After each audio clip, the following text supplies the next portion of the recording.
Hey, what's going on everyone out there in YouTube land? So today we're going to have a quick look, not a full review, just a quick look at the brand new RX300.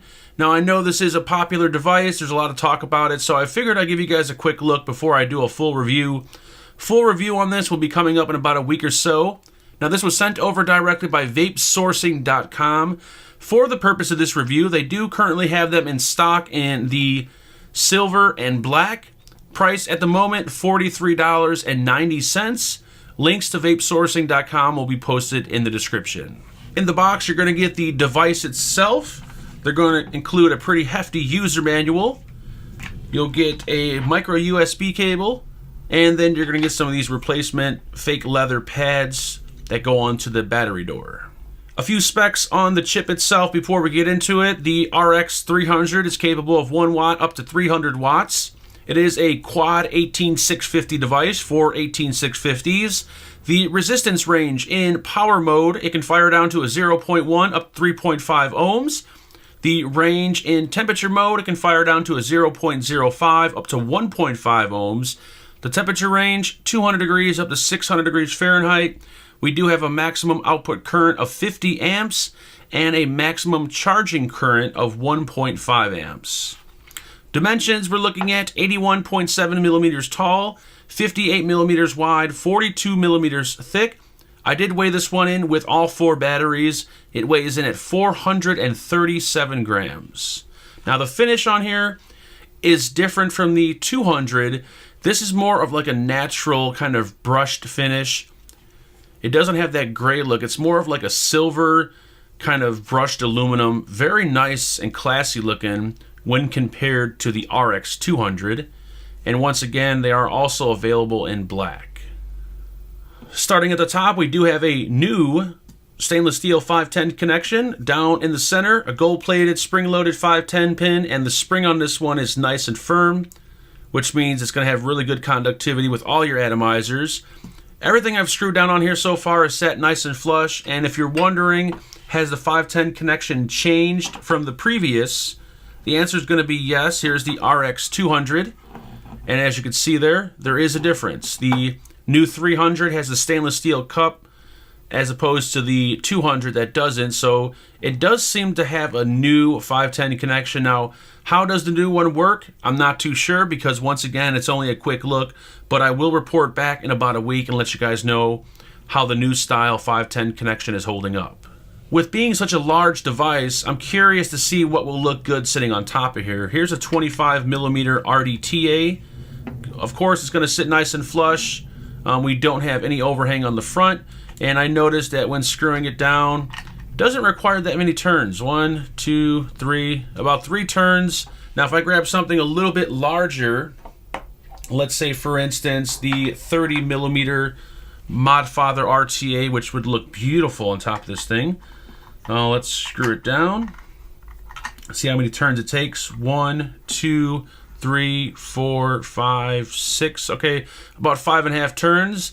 And as you can see, it does look beautiful sitting on top, but on the front right here, we do have a little bit of overhang. So if you're OCD about your atomizers hanging over the edge, this one is going to accommodate anything up to a 25, anything over 25 or 26, and we get that little bit of overhang along the front.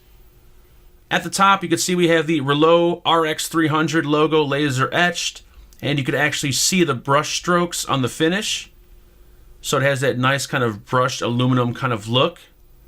Working our way down to the side, firing switch, OLED display, your wattage up and down buttons, and your micro USB port. The buttons on here, so far so good, no complaints. Very clicky and responsive firing switch. The wattage up and down buttons, once again, nice and clicky. They are fairly low profile. I can't say too much on the buttons yet because, once again, it's only a quick look, so I'll give you guys my opinion in about a week. Below that's going to be your micro USB port. This one does offer 1.5 amp charging over USB. As far as firmware updates, I'm pretty sure you can update over USB, but I'll let you guys know in the full review.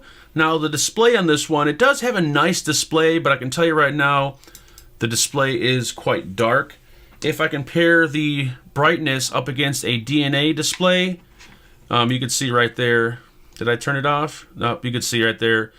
it's really dark. So seeing this one outdoors is probably going to be a bit of an issue. The font on the screen is really small, so you might have to put on your reading glasses. Now we do have the typical wattage mode, temp mode for stainless, titanium, nickel.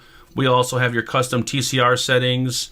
If you hold down the wattage down in the firing switch, we have this logo on and off.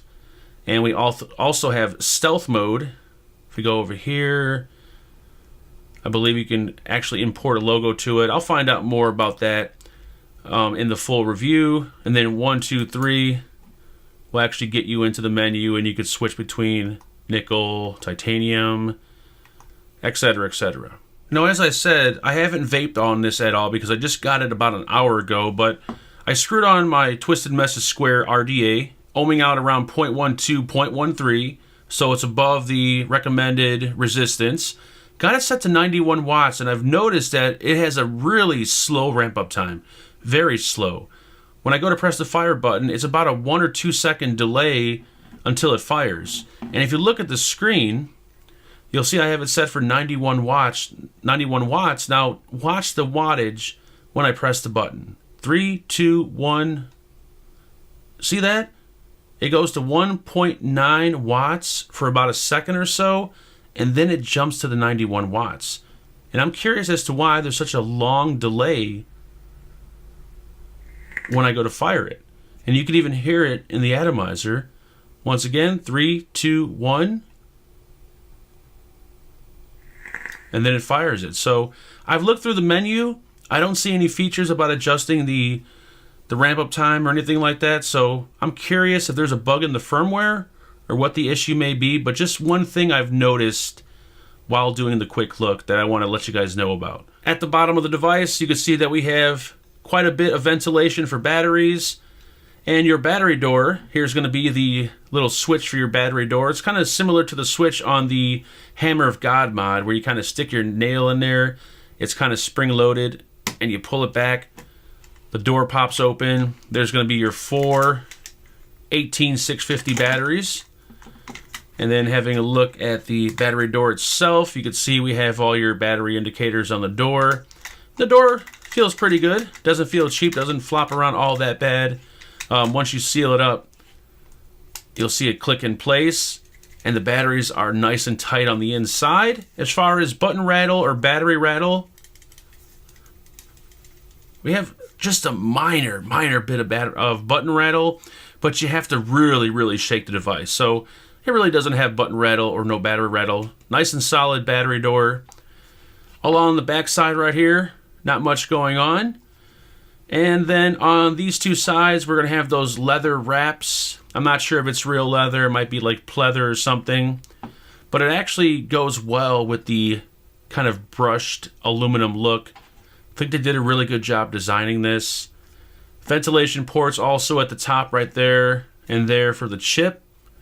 Overall, it's a classy looking device, but I'll tell you right now, it is big. Comparing it size-wise to the Maxo, the Maxo is a quad 18650. The Maxo is a little bit wider. As far as height is concerned, the Maxo is, as you can see there, a few millimeters taller, but it's almost about the same size as the Maxo, but the shape on the 300 is more of a rectangular kind of square shape, where the Maxo, you know, fits in your hand a little bit more comfortably. So you're going to need pretty big hands for the 300. Comparing it next to the 200, you can see, you know, it is, of course, going to be wider. As far as the height is concerned, they're actually both the same height. So it's just as tall as the 200. And you can see the finish on the 200, it has like that gray kind of finish. But on the 300, it's more of the brushed, unfinished look. So I think they really stepped it up when it came to looks and quality of the box itself. So that's pretty much going to be it, guys, for the quick look. Full review coming up in about a week or so. Once again, vapesourcing.com. Link will be posted in the description, $43.90. If you guys have any comments or questions, please feel free to leave them below. Please like, share, and subscribe. I'll talk to you guys very soon. Make sure you guys build safe and vape on.